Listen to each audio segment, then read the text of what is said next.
Olá, boa noite e bem-vindos ao Ponto de Vista. Neste programa que antecede o Natal, o nosso convidado é o arcebispo de Olinda e Recife, Dom Paulo Jackson, que desde agosto do ano passado está à frente da arquidiocese e, portanto, vai pelo segundo ano comandar as celebrações de Natal. Dom Paulo, seja muito bem-vindo e, antes de tudo, obrigado pela gentileza de ter aceitado o nosso convite. Obrigado a você, Fernando. E é uma alegria estar aqui no Ponto de Vista. Minha saudação a todos que nos acompanham. Eu queria começar perguntando ao senhor sobre o Natal, né? Como é que o católico deve viver esse período de Natal? Eu creio que é um tempo especial de preparação para a grande vinda do Senhor em nossa existência. A Igreja pedagogicamente oferece o tempo do Advento, que são 4 semanas anteriores ao Natal, e são especiais momentos para pensarmos, por exemplo, sobre conversão, mudança profunda de vida, mudança de valores, de hábitos. Mas é tempo também de esperança, de expectativa. É um tempo especial de alegria. Nós como que antecipamos as alegrias natalinas. Mas, fundamentalmente, o Natal é o nascimento do menino Deus em nossa história. Deus toma a forma de uma criança, veste a vestimenta da humanidade para assumi-la e salvá-la. Dessa forma, nós somos convidados a nutrir sentimentos de empatia, de solidariedade, de perdão. É isso que o Natal nos proporciona. Também estamos praticamente no final do ano civil, é tempo então de fazer um balanço da vida, uma revisão profunda e traçar novos caminhos, novas metas para o ano novo que começa. Na noite do dia 24, a próxima terça-feira, o senhor vai celebrar aquela missa de Natal no quartel do Derby. É um momento importante para a cidade? Sem dúvida. Não somente porque é a presença pública da igreja, é uma celebração para se, de certo modo, fazer a profissão pública da fé no mistério da encarnação. São convidados não somente os militares do quartel, toda a direção da Polícia Militar no estado de Pernambuco, mas também forças da administração pública municipal, do próprio governo estadual e muitos cristãos católicos de novas comunidades, religiosos, religiosas, pessoas várias, especialmente dos vicariatos aqui da cidade de Recife. Dom Paulo, aquela missa tradicional do galo de meia-noite, aquilo meio que acabou, né? São poucas ainda as pessoas que assistem a essa missa à meia-noite. As famílias preferem estar na ceia de Natal, com toda a família reunida. É isso mesmo? Eu diria, Fernando, há um outro elemento na história, a violência, infelizmente. Então, não somente as famílias querem estar juntas para a ceia, e por isso cada vez mais as paróquias têm colocado a Santa Missa de Natal em horários mais, digamos, em torno das 6, 7, 8 horas da noite, mais ou menos. Para que a família fique mais livre e possa estar também na casa de um dos familiares para celebrar a ceia de Natal. Mas a problemática fundamental é sair de casa à noite, infelizmente com a problemática da violência que campeia em nossas cidades. O senhor sabe dizer se no mundo continuam celebrando essa missa de Natal à meia-noite? O Santo Padre, o Papa, celebra na Basílica de São Pedro nesse horário. Certamente em muitos outros locais ainda há a tradição da missa do galo à meia-noite. Queria falar um pouquinho com o senhor sobre o comércio, né? A gente sabe que passado o Dia das Crianças, o comércio praticamente já começa a vender pensando no Natal e todo mundo começa a pensar no que vai comprar para os filhos, para os pais, né? Os presentes, a preocupação muito grande com os presentes, o comércio sabe explorar muito bem isso, né? Eu queria saber o que é que o senhor pensa disso e que cuidados a gente deve ter para não se tornar escravo desse consumismo? Eu creio que você já dá a chave de interpretação. Isto é, claro que não tem problema nenhum e até bom que as pessoas troquem presentes, que se mande um cartão de Natal, que se mande um pensamento positivo para alguém, uma bênção, enfim. Tudo isso é importante e é bom também porque aquece a economia. Então, por esse lado, é muito bom.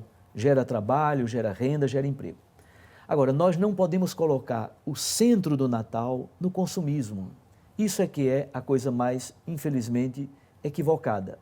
O centro do Natal não é Papai Noel. Papai Noel não é, na verdade, não está presente na tradição bíblica do Natal. É uma criação praticamente comercial e vindo de uma outra cultura. O centro do Natal é a manjedoura. O centro do Natal é Jesus menino, deitado, envolto em trapos, envolto na singeleza de uma criança, tremendo de frio. Aí está a figura de um Deus frágil, e na sua fragilidade está de fato a grande força de Deus, que vem ao encontro da humanidade para tocar-lhe o coração e dizer: o caminho é por aqui, é o caminho da vida, da solidariedade, da empatia, da bondade, do perdão, da justiça e da paz. Ele é o príncipe da paz por excelência.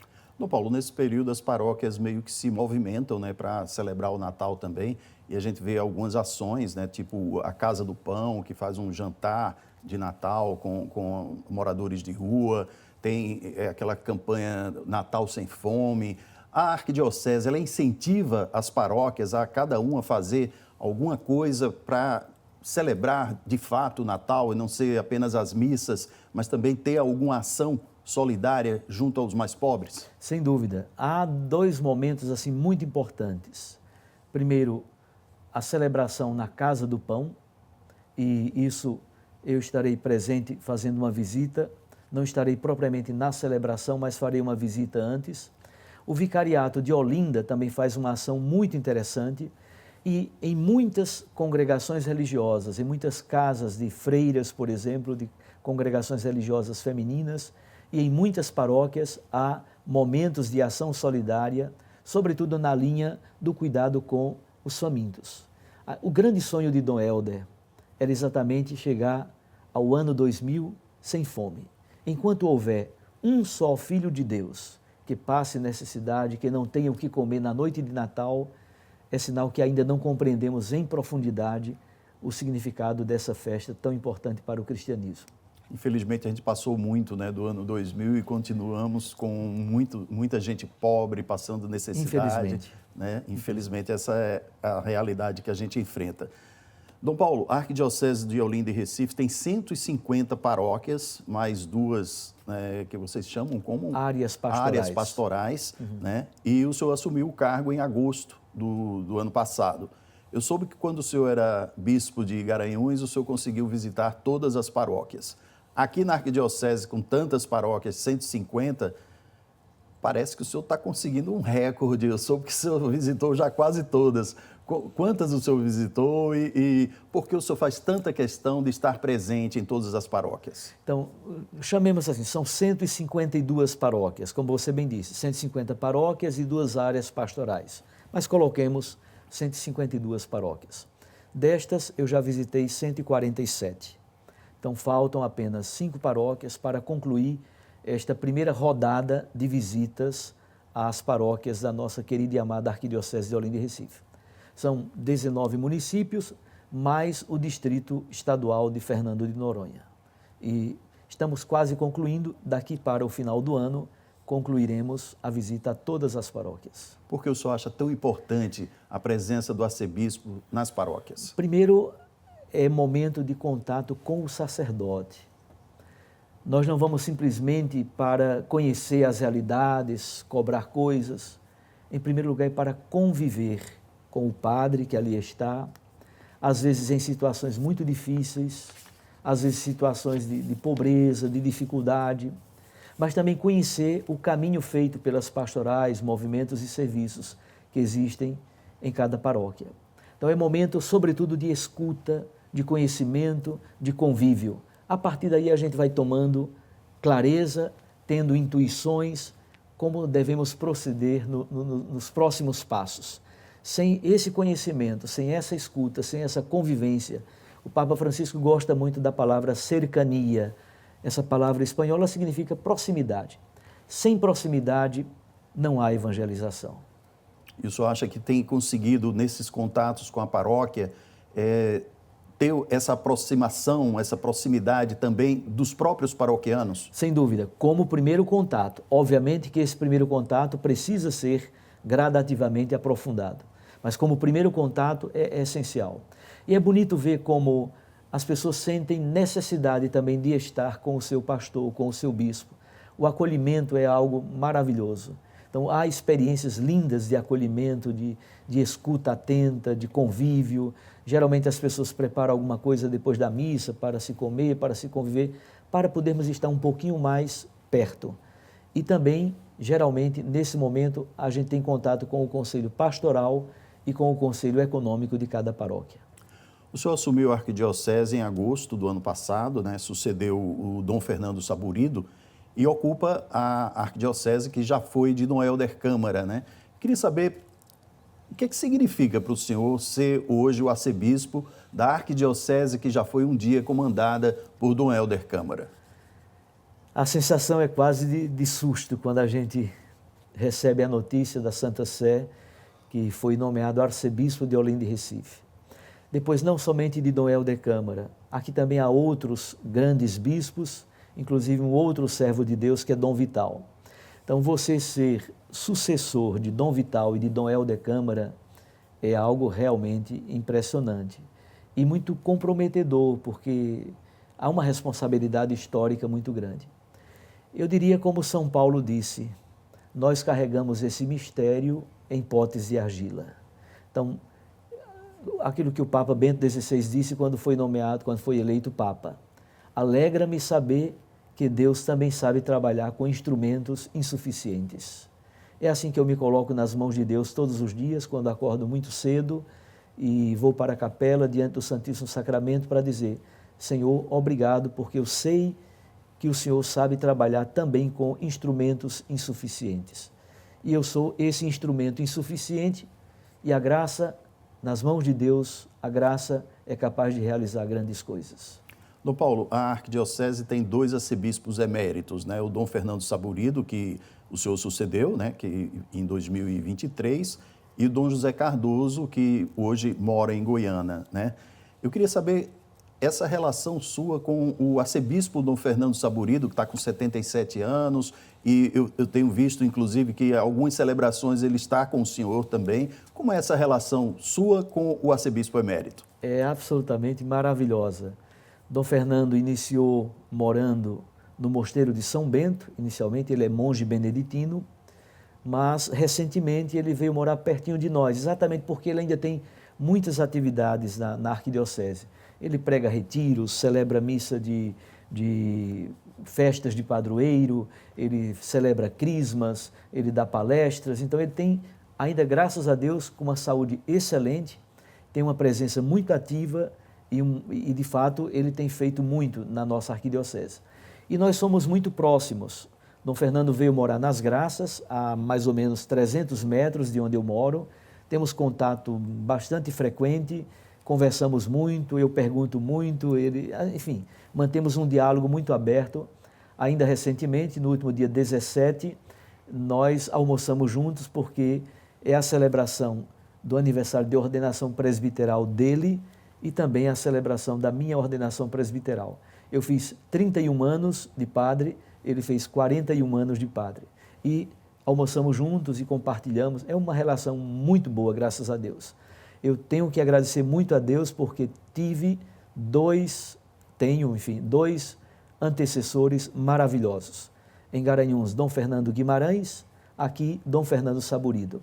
2 Fernandos muito especiais na minha vida como antecessores. Muito bem, vamos fazer um rápido intervalo, a gente volta daqui a pouco, não saia daí.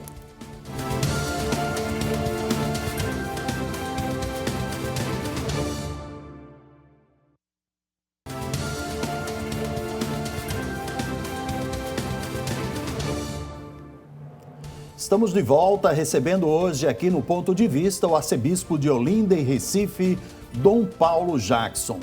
Dom Paulo, a gente estava falando de Dom Helder Câmara, né, que foi um dos arcebispos aqui da Arquidiocese de Olinda e Recife. E eu queria saber, a propósito de Dom Helder, como é que anda o processo de beatificação dele no Vaticano? O senhor tem alguma novidade? Novidade não temos. Uma das dificuldades é porque o Dom Helder é extremamente profícuo, riquíssimo na publicação de muitos livros. Então, o Vaticano precisa ler todo este material, fazer laudos, fazer relatórios, para exatamente dizer, está de acordo com a doutrina da Igreja. Então, enquanto os peritos não leem todo esse material, por enquanto o processo está caminhando, porque estão lendo, fazendo os relatórios, fazendo os dossiês que vão anexando ao processo. Mas, por enquanto, não temos uma etapa nova. Ele é servo de Deus. Quando a positio for plenamente aprovada, ele será declarado venerável e aí se espera um milagre para ele ser declarado beato. Mas o processo está andando, mas sem um momento absolutamente novo nesse caminhar do processo. Existe toda uma burocracia, né, no Vaticano para que uma pessoa seja declarada santo. Às vezes a gente vê alguns processos andarem mais rápido, né, mas, de modo geral, esse processo é muito demorado, né? Mas como disse, no caso de Dom Helder, é sobretudo pela obra dele, que é muito vasta. Então é preciso que os peritos, teólogos, leiam todo o material que Dom Helder escreveu para se dar uma declaração oficial dizendo tudo o que ele escreveu está de acordo com a doutrina da Igreja Católica. Portanto, pode ser acolhido como verdade de fé e pode se propor para a humanidade como um caminho importante a ser seguido. Enquanto não se lê tudo isso e não se dá o relatório, o laudo de que está de acordo com a doutrina da Igreja Católica, o processo não caminha para um novo passo. Queria falar um pouquinho com o senhor sobre a CNBB, a Conferência Nacional dos Bispos do Brasil. Como é a sua atuação nela hoje? Então, eu sou o segundo vice-presidente da CNBB. A CNBB tem uma presidência de 4 membros. Dom Jaime Spengler, o bispo, agora cardeal, arcebispo de Porto Alegre, é o presidente. Dom João Justino, arcebispo de Goiânia, é o primeiro vice-presidente. Eu sou o segundo vice-presidente e há um secretário que é Dom Ricardo Höpers.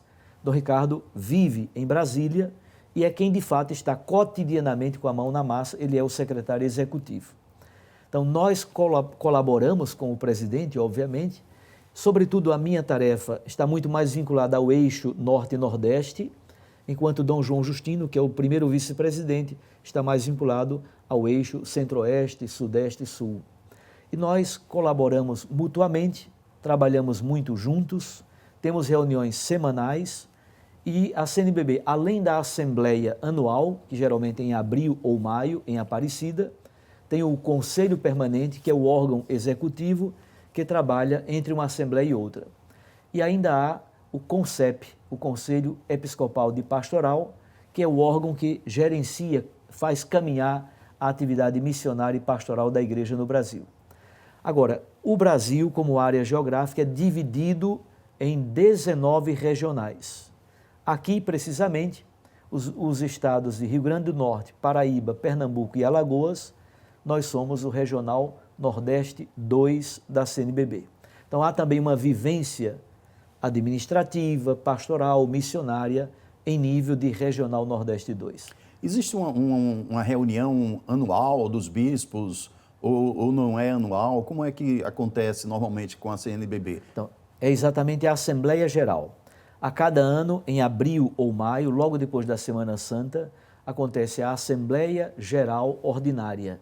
Aí são convocados, obrigatoriamente devem estar, todos os bispos do Brasil, aqueles que são bispos diocesanos.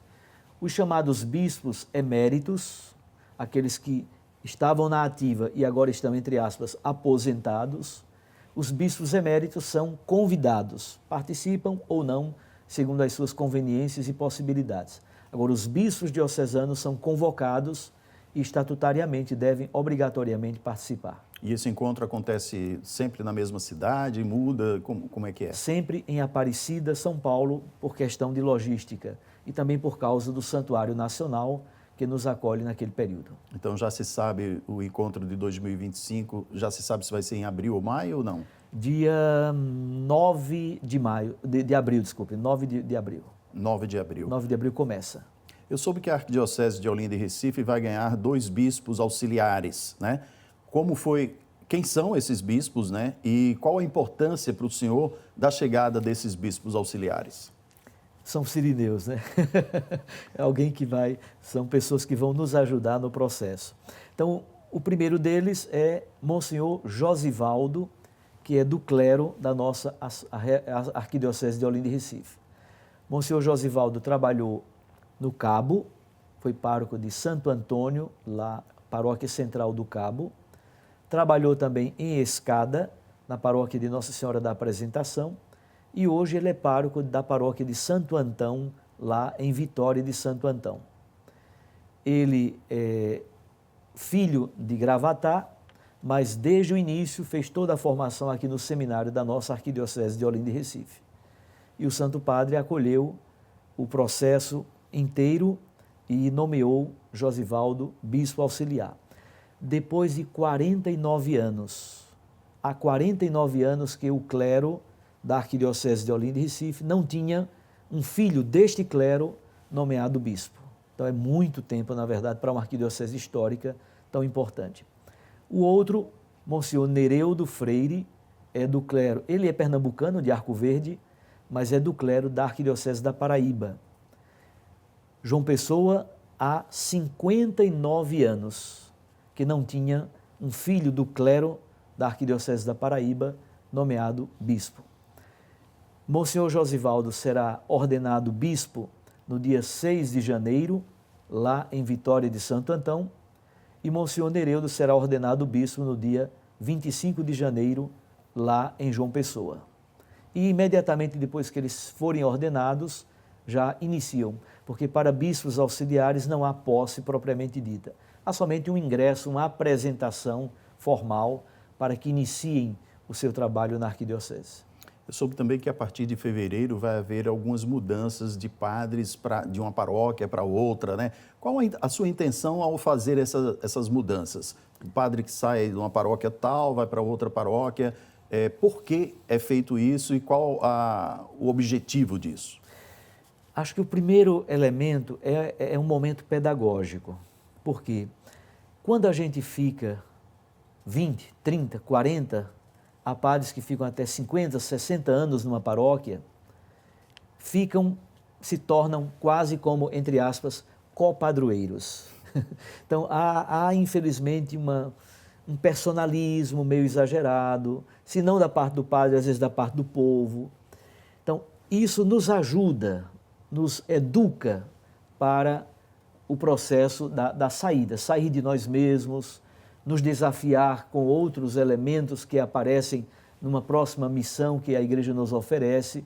Então, acho que esse elemento pedagógico, de não nos fixarmos demasiadamente e também de nos desafiarmos para novas missões, acho que isso é um elemento importante. Segundo, o Código de Direito Canônico pede que a cada 6 anos é o tempo em que um padre deve permanecer numa paróquia. Ele deve ser transferido depois de 6 anos. E nós estamos fazendo isso. Há padres que estão muito bem na paróquia, há outros que, embora sejam padres bons, mas nem sempre o casamento deu tão certo assim. Então é um momento também de rever algumas situações, e estas mudanças são sempre muito boas, muito positivas, e tanto ajudam o próprio padre a se desafiar, como ajudam também as comunidades a receberem a novidade, que é graça de Deus também. O outro que chega tem uma outra perspectiva, tem um outro olhar, tem uma outra contribuição, que o anterior, embora lindo e maravilhoso, talvez não tenha alcançado aquele elemento. Por exemplo, Dom Fernando Saburido, ele alcançava vários elementos que eu não consigo perceber nem alcançar. Certamente, a minha contribuição na arquidiocese, também eu chego a alguns pontos, consigo resolver algumas dificuldades que Dom Fernando talvez não conseguiria. Então, as características de cada um, a riqueza de cada um, os dons de cada um, isso é uma riqueza para a igreja. As comunidades só se enriquecem com estas mudanças. Não tem nenhum padre que às vezes fica meio, poxa, por que o arcebispo vai me tirar daqui? Eu estou tão acostumado aqui com essa paróquia. Como é que acontece isso? Existe alguma reação? Procuram o senhor pedindo para não mudar? Como é que é? Com certeza há. Mas a gente, por exemplo, abaixo assinado, eu recebo, guardo, rezo, mas normalmente nós não levamos em conta abaixo assinado. Porque quando nós tomamos a decisão, é já uma decisão ponderada, refletida. Uma ou outra coisa precisa ser revisada de vez em quando. Mas, no geral, o caminho não é por meio de pressão, não vai surtir efeito, porque Se nós formos atender a todas as reclamações que possivelmente chegam, As reivindicações, né? não teríamos a capacidade e a possibilidade de fazer transferências. Porque uma pessoa se identifica com aquele padre. Então, ela vai reclamar, mandar uma cartinha, a gente acolhe, fica feliz até porque a pessoa ama o seu sacerdote. Então, é muito bonito desse ponto de vista. Mas eu não posso ceder a todas as reivindicações, senão a caminhada pastoral e missionária não vai adiante, de modo nenhum. Eu queria encerrar, a gente está quase chegando ao fim do programa, eu queria encerrar voltando com o senhor a questão do Natal, a importância do católico, do cristão, de modo geral, né? Colocar o Natal em primeiro lugar, pensar na questão da família, da solidariedade com os outros, com os mais pobres e deixar o consumismo um pouquinho em segundo lugar. O que é que o senhor diria para essas pessoas que hoje a gente vê que está sempre todo mundo muito preocupado com o que vai comprar, né, para dar de presente? Eu diria, inclusive, olhando para a câmera, Natal é festa da vida, é festa da família. Natal é o momento de, contemplando Jesus na manjedoura, na pequenez, na fragilidade, envolto em trapos, tremendo de frio, e ao lado Maria e José, ali vemos uma cena de uma ternura gigantesca. E Jesus, o Deus menino, é Deus que entra na nossa história para resgatá-la, para salvá-la, para redimi-la. Então Deus quis vir ao nosso encontro. Deus quis conviver com a humanidade, entreter-se conosco e falar-nos como a amigos, como diz o documento do Concílio Vaticano II. Por isso é tão importante não enveredar pelo caminho meramente do consumismo, da compra, da agitação, mas, sobretudo, focar na capacidade de partilha e de solidariedade, na superação das grandes desigualdades sociais que ainda existem, na capacidade de perdão, de solidariedade e de empatia, na capacidade de dizer que o Deus menino é capaz de tocar o meu coração, modificá-lo e transformar-me também numa pessoa compassiva, amorosa, capaz de, no mundo, ser presença e testemunha do Evangelho de Cristo, que é o Evangelho da paz, é o Evangelho do amor, da misericórdia e do perdão. Muito bem, Dom Paulo, muito obrigado pela entrevista, a gente agradece a sua presença aqui e para você que fica em casa, que está assistindo essa entrevista, eu já desejo também um bom Natal para você e sua família. A gente volta na semana que vem. Obrigado, Fernando.